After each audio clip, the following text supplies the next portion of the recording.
Bonjour, je vous retrouve aujourd'hui pour une nouvelle vidéo. Aujourd'hui, je vais réaliser une carte postale en mix média sur une idée d'Eugénie Super Mama des Vosges. C'était ce qu'elle nous proposait de réaliser pendant son live du mois d'août, de réaliser une carte postale qui serait un petit clin d'œil en fait à notre été. Alors, moi, j'ai fait une petite sélection de produits ici. Je vais travailler avec des papiers junk sur lesquels j'ai fait des marques. Il y a un petit peu de tout. Et puis, pour retranscrire un petit peu mon été, j'ai choisi de travailler avec une photo que j'ai prise de la Grande Roue de La Rochelle, que j'ai passée en noir et blanc. Et puis, j'ai une deuxième photo que j'ai pas prise cette fois-ci, d'une jeune fille avec une marinière et un bateau en papier sur la tête. Et là, c'était un petit clin d'œil à mon carnet d'été qui m'aura occupé une bonne partie en fait de ce mois de juillet et de ce mois d'août. Donc voilà un petit peu ce que j'ai choisi pour illustrer ma carte postale souvenir d'été. Alors là, j'ai fait une petite sélection de papiers. Donc j'ai des papiers junk que j'ai travaillé avec du thé, que j'ai teinté au thé. J'ai fait des marques sur certains. Voilà, vous allez voir ce que je vais utiliser. Et puis ici, je commence ma carte en fait avec un petit exercice de Iris Currents, je crois que c'est ça son nom. Je vais vous le remettre en description. En fait, dans sa leçon, elle proposait de travailler en négatif. Moi, je vais pas faire la deuxième partie, mais dans sa première partie de vidéo, en fait, elle proposait d'utiliser plusieurs crayons, en fait, et puis de faire plein de marques sur son papier, de commencer par salir un petit peu sa page, des traits, en faisant des ronds. Enfin, on peut écrire, on fait un petit peu tout ce qu'on veut. Elle, dans sa leçon, elle a rempli l'intégralité de sa page et ensuite elle a tout recouvert d'acrylique ou de gesso par-dessus. Alors moi, je me suis servi en fait que du tout début de sa leçon. J'ai choisi plusieurs crayons ici, des Chromaflow dans les teintes en fait, des teintes neutres et des teintes bleutées pour aller avec le combo couleur parce que ça va être le même combo couleur que celui que j'ai travaillé cet été. Donc j'ai choisi des Chromaflow donc qui sont des crayons de couleur qui ne sont pas aquarellables. Et puis j'ai mon Derwent Inktense Grit Paint que j'ai utilisé aussi pour pouvoir le faire réagir un petit peu avec l'acrylique que j'ai posé dessus. Donc voilà, donc ça c'est un tout petit bout de la leçon. La leçon en son intégralité, en fait, c'était pas forcément ça, hein, c'était de travailler en fait l'espace négatif tout autour. Mais tout le début de la leçon, c'était de salir un peu sa page avec plein de crayons de couleurs différentes. Et puis après, de tout recouvrir avec du gesso et du coup, on en voyait par certains endroits. Voilà, donc moi, c'est vraiment juste le tout début de sa leçon et je laisse la deuxième partie et je ferai une page spéciale de cette leçon une autre fois. Donc j'ai commencé par faire ça et puis après je viens coller mes papiers. Donc j'ai choisi des papiers blancs avec des écritures anciennes. J'ai choisi donc des feuilles de dictionnaire vieillis avec du thym, j'allais dire, du thé vieilli au thé et collé simplement comme ça. J'ai des restes des petits papiers d'Eugénie de cet été, enfin que j'ai pas utilisé dans mon carnet cet été, qui sont dans des teintes un peu gris bleuté que j'utilise aussi. Et puis je colle tout ça au fluide médium. Et alors du coup, le fait d'utiliser du fluide médium et de coller mes papiers après coup, alors que mon fond est déjà un petit peu travaillé, eh bien tout ce qui est crayon de couleur, en fait, ça va pas bouger avec le gel médium. Par contre, tout ce que j'ai fait au crayon Inktense, en fait, dès que je vais mettre le fluide médium dessus, c'est pas le gel que j'ai pris ici, c'est le fluide. Je pense que le gel, ça aurait fait un petit peu moins réagir mon encre. Mais bon, là, je voulais vraiment utiliser le fluide. Et du coup, le fait d'utiliser le fluide, ça vient faire réagir le crayon en dessous, Inktense. Et du coup, ça m'apporte déjà une teinte, en fait, à mon fond. Et puis une fois que j'ai fait tout ça, que j'ai collé tous mes morceaux de papier, je travaille avec du gesso pour lier un petit peu tout ça. Et alors je viens travailler au pinceau, je pense au début. Je viens flouter un petit peu tout ça avec mon brayeur. J'utilise un papier, une chute de papier aquarelle pour enlever l'excédent de gesso et de me faire un petit peu de texture. Et puis tant que le gesso, je sèche pas à cette étape-là. Et tout de suite, je viens appliquer ma première couleur, donc toute douce. Donc c'était aussi ce qu'elle nous expliquait, Iris, dans sa leçon. C'était le choix c'est ce que je vous disais dans mon blabla de rentrée là. C'était dans les choix de couleurs en fait. Donc c'est vrai que là, c'est un petit peu le process qu'elle proposait aussi. Moi, c'est ce que je fais presque systématiquement maintenant sur mes pages déjà. Une couleur toute douce. Ici, c'est un bleu déjà clair. Il est pas... Alors, on peut le faire avec un bleu plus soutenu et en y incorporant du blanc, hein, pas de souci. Là, la couleur est déjà prête. Et je commence avec cette couleur-là. Et comme le gesso est encore un petit peu humide, les deux couleurs se mélangent à certains endroits. Et puis là, j'y vais encore une fois. C'est un petit peu comme ce que je vous ai déjà proposé plein de fois. J'essaye de... Là, je travaille au doigt, donc je travaille un peu dans la matière aussi. Quand je mets des couches épaisses de gesso ou d'acrylique, j'essaye de revenir avec un petit outil pour me faire des marques, en fait, et faire des petits... Alors, c'est pas des écritures, ça ressemble un peu à des écritures, mais ça veut rien dire, hein. C'est que d'une forme de gribouillage. Ensuite, j'applique ma couleur de contraste ici, c'est mon vermillon. Donc, on est exactement dans le même combo couleur que cet été, sauf qu'en fait, j'utilise pas spécialement les mêmes acryliques ici, mais pour autant, on est dans le même esprit, ça va revenir à peu près au même. Le vermillon, si par contre, je l'avais utilisé un petit peu. Et donc là, vous voyez, là, je fais des couches et des couches et des couches. Le vermillon à cette étape-là, il est trop prononcé. C'est pas ce que je souhaite. Moi, je souhaite des touches de couleur comme ça, un peu vives, mais pas d'en avoir autant. Mais ça, c'est pas grave. Ça fait partie, encore une fois, des étapes.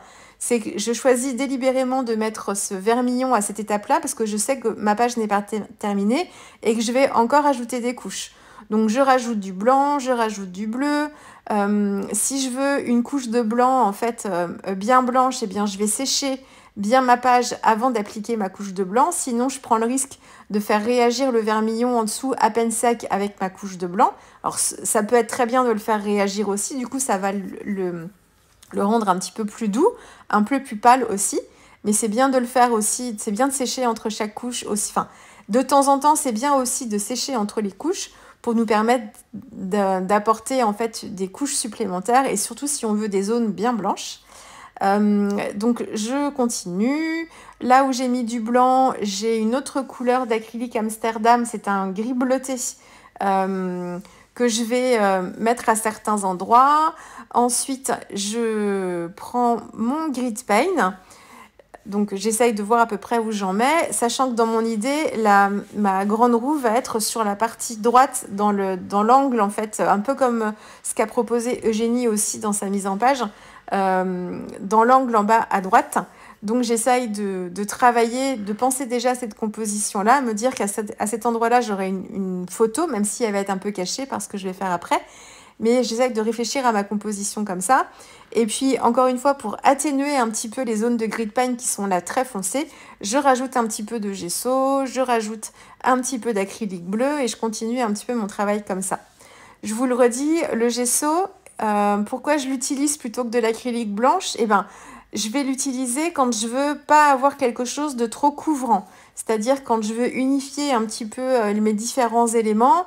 Là, j'ai des zones en fait un petit peu plus foncées, mais je veux en fait adoucir un petit peu les contours et atténuer un petit peu ce côté foncé. Et ben comme le gesso n'est pas complète, il est opaque, mais je veux dire, il n'est pas aussi opaque que l'acrylique blanche, que le blanc de Titan. Je crois que oui, c'est ça, je crois que ça s'appelle comme ça.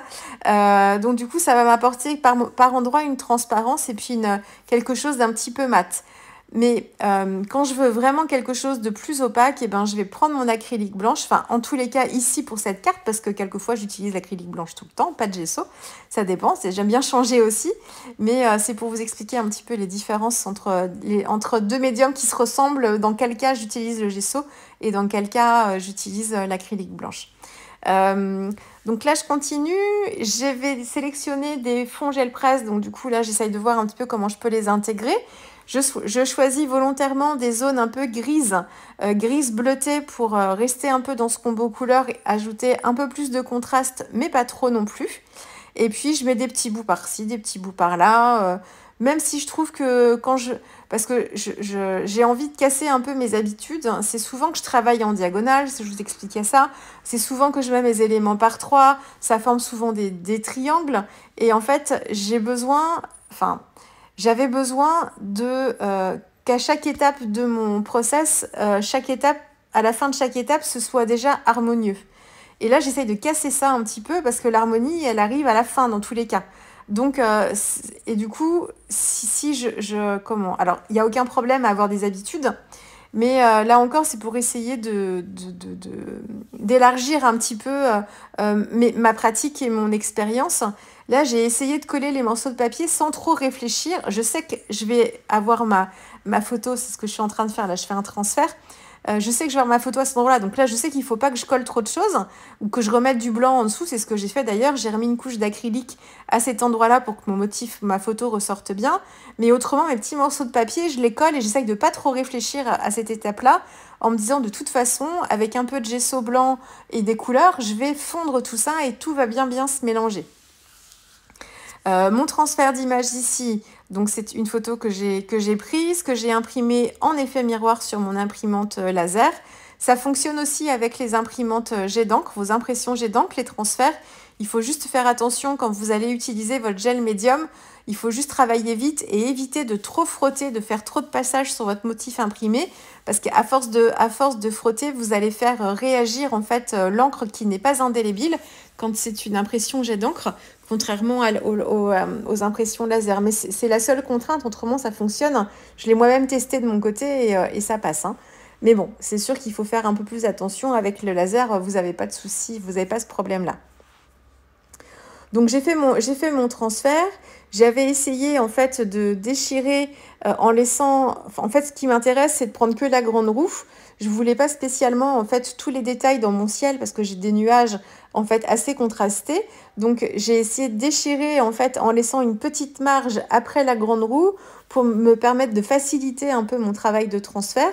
Si vous découpez à ras votre motif à transférer, vous prenez le risque en fait de souvent en fait les bords extérieurs quand on fait ces transferts gel presse, ils sont souvent un petit peu plus fragilisés, ils adhèrent un petit peu moins et c'est souvent cette partie-là en fait qui va s'en aller et qui va pas forcément bien accrocher.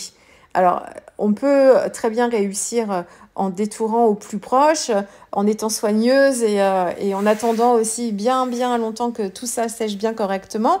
Moi, j'utilise le heat gun maintenant systématiquement. C'est rare quand je le laisse sécher longtemps. Donc, c'est souvent que tout le contour, en fait, n'est pas bien collé et s'en va, en fait, très vite. Donc, c'est pour ça que j'ai pris l'habitude de laisser un bord, en fait, tout autour. Et quand j'ai fait mon transfert, du coup, ce bord-là, on le voit un petit peu et j'ai tout rattrapé après avec de l'acrylique blanche, enfin du gesso, de l'acrylique blanche, de l'acrylique bleuté et bleu-grise pour faire le lien en fait et intégrer mon transfert complètement à ma page. Ici, je suis en train de travailler des motifs de feuillage. J'ai en inspiration les tampons de Suzanne Rosart que vous voyez à ma gauche. J'aurais très bien pu faire mes tamponnages, mais là, j'avais envie de faire des motifs moi-même avec de l'encre de Chine et des motifs un petit peu plus gros. Donc, je me suis inspirée du visuel et je les ai dessinés en fait avec ça s'appelle un colle à peine. Là encore, c'est un outil que nous proposait de fabriquer Eugénie dans une leçon du Wanderlust. Elle a une technique pour les fabriquer, mais vous avez autrement des tutos sur YouTube. Vous faites colle à peine et vous allez tomber sur plein de tutos pour vous expliquer un petit peu comment ça marche. Après, Eugénie, voilà, elle a ses propres astuces. Donc moi, j'ai réalisé le mien et j'adore en fait travailler avec. Je préfère travailler avec mon colle à peine plutôt que de travailler avec mes plumes. Et je suis beaucoup plus à l'aise avec cet outil-là. Je sais pas, après, je sais pas pourquoi, mais ça me permet aussi de pouvoir adapter la taille de mon trait. Je peux choisir de faire des traits larges ou des traits fins, suivant comment je tiens mon outil. Et j'ai pas besoin de reprendre de l'encre non plus trop souvent. Et je me sens mieux quoi, avec cet outil-là. Donc du coup, je m'en suis fabriqué deux. J'en ai un avec une pointe fine et l'autre avec une pointe plate qui me permet de faire des choses un petit peu différentes. Donc là, en fait... et puis il y a des endroits où il y avait un peu trop d'encre de Chine en fait sur mon motif et du coup je viens mettre la pointe de mon colle à peine dans l'excédent d'encre de Chine sur mon motif pour récupérer l'encre et je me suis amusée à faire d'autres voilà, je fais les petits ponts que j'aime bien et puis ça me servira de toute façon pour autre chose, une autre page d'art journal. J'ai gardé ça précieusement. Donc les motifs qui m'intéressaient en fait c'était ceux-là, c'était des motifs ronds. Je vais les mettre en couleur avec un mélange d'acrylique blanche et une acrylique terracotta pour avoir un petit beige. Et puis là, je fais juste du remplissage. Donc j'utilise un pinceau synthétique ici assez fin pour être assez précise. Et puis je remplis. J'essaye pas spécialement que mon motif soit opaque. Je prends pas beaucoup d'acrylique et puis quitte à faire plusieurs couches, ce qui peut m'intéresser, c'est d'avoir la transparence de ma feuille de dictionnaire derrière et avoir quelques écritures. Le but étant ici de détourer mes motifs végétaux et de les coller ensuite sur ma carte postale. Donc voilà, donc j'y vais doucement. J'ai dû travailler avec deux couleurs. J'ai la terracotta qui est un rose comme ça très terreux. Et puis ensuite, mais vous voyez pas ici mon tube, j'ai un tube Amsterdam, c'est une encre, pas du tout, une acrylique type ivoire, mais avec une pointe au-dessus. Il sait pas ivoire, il doit s'appeler jaune de Naples clair, un truc comme ça, que j'ai utilisé pour avoir quelques nuances. Et puis là, le but, c'était de me créer deux feuillages dans des teintes similaires, mais pas tout à fait pareil en termes de couleur. Donc j'en ai un qui est plus blanc et l'autre qui est un petit peu plus beige. Donc ensuite, eh bien là, je continue un petit peu mon travail une fois que mon transfert est fait. J'ai ajouté un petit peu de marque avec mon crayon Woody turquoise. Donc les crayons Woody, c'est des crayons stabilo, des crayons de couleur stabilo qui sont assez gras, qui marquent très très bien votre papier et qui sont aquarellables aussi. Donc ici, je fais des marques comme ça en bleu turquoise. Ça me permet de travailler, en fait, d'apporter un peu de texture à mon fond, mais avec une couleur, en fait, presque en ton sur ton. Et puis j'ai dû mettre aussi... Non, pas cette étape-là. Je réutilise mes crayons de couleur après, mais pas cette étape-là. Et là, j'essaye de voir un petit peu comment je positionne ma jeune fille, que j'ai détouré la silhouette. Et du coup, je prends le parti pris de cacher une partie de ma roue, de ma grande roue. Alors, on voit toujours un petit peu les nacelles, en fait, quand même, sur la partie haute. On voit les rayons aussi de la grande roue. Mais voilà, j'ai choisi d'en laisser un petit bout quand même. Et puis de travailler avec ma jeune fille à cet endroit-là. J'avais du mal à lui trouver une place, en fait, qui me convienne bien. Donc là, on est à peu près sur la même composition que Jenny. Hein. Je crois qu'elle aura publié sa réalisation sur son compte Instagram. Souvent, on a accès à ses réalisations sur son compte Insta. Elle a une photo de ses parents et puis derrière, elle a la photo d'un bâtiment. Ben voilà, on est assez... Je pense que sans trop m'en rendre compte, là, l'inspiration a été très présente ici. Donc j'ai collé mes deux motifs de feuilles avec du gel médium. Là, je rajoute des petites marques.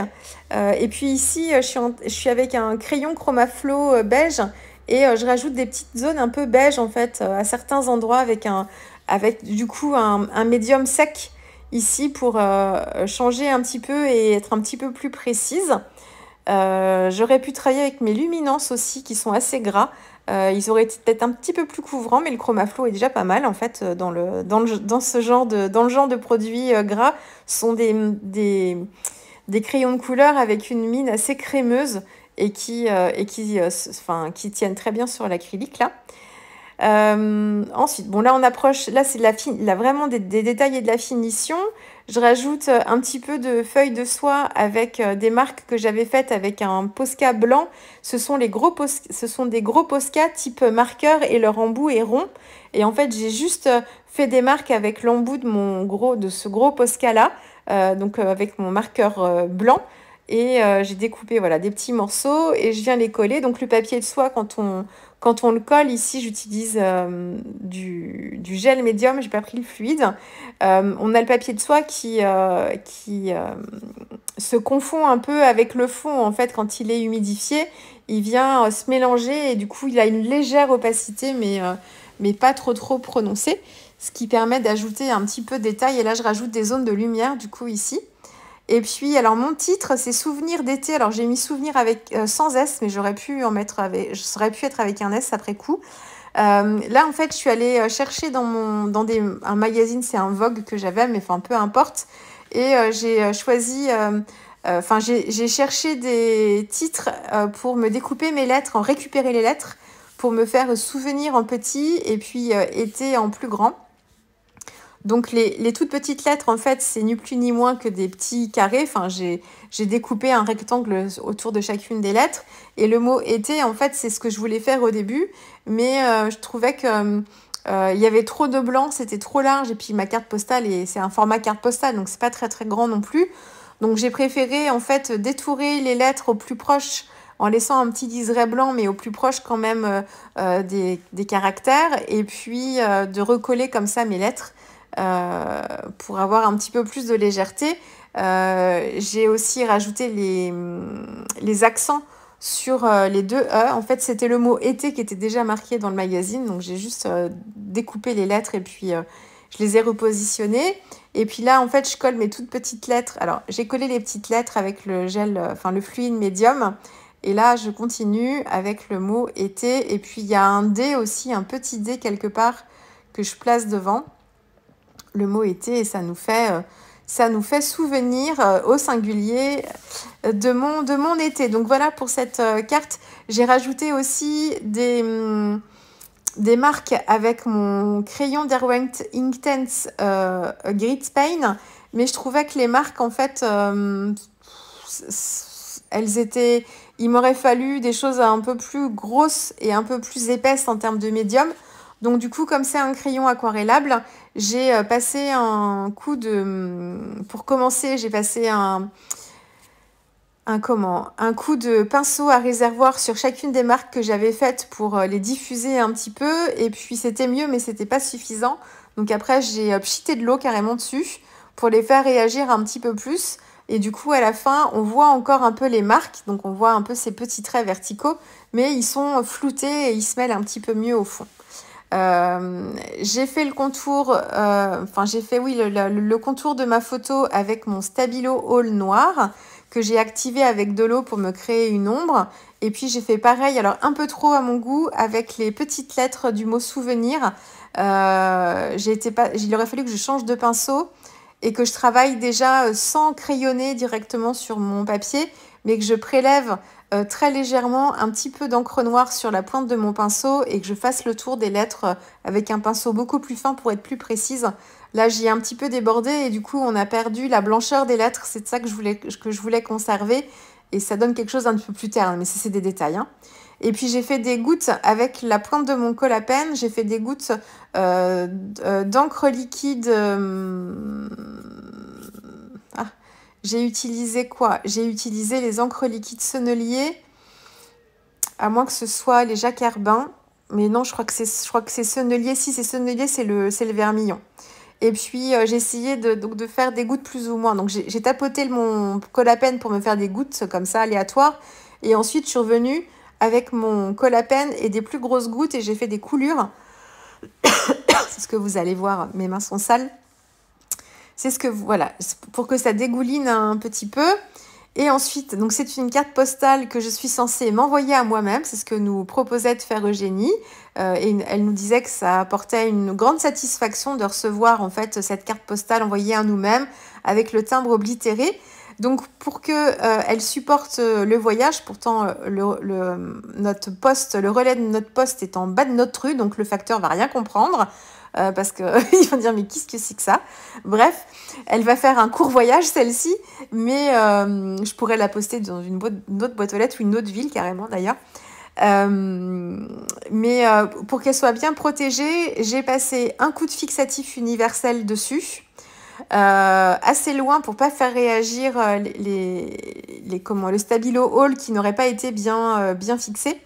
Et ensuite, comme mon fixatif rend ma page brillante et collante, c'est pas le but, je voulais pas qu'elle reste collée aux autres enveloppes, parce que je vais pas la mettre en enveloppe, moi celle-ci, elle va partir directement comme ça.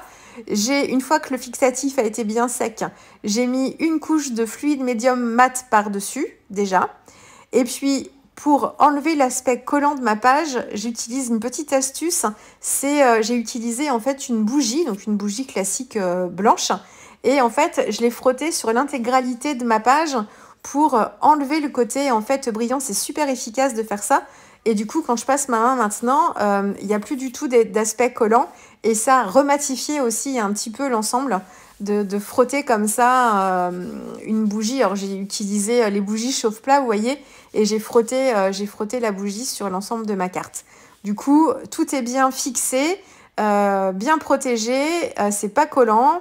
Et puis, ah oui, ce que j'avais fait aussi, c'est j'avais vieilli un petit peu tout le contour de la carte avec un pad, mon pad de Versafine noir, donc juste sur la tranche, pour ourler un petit peu l'ensemble de ma carte.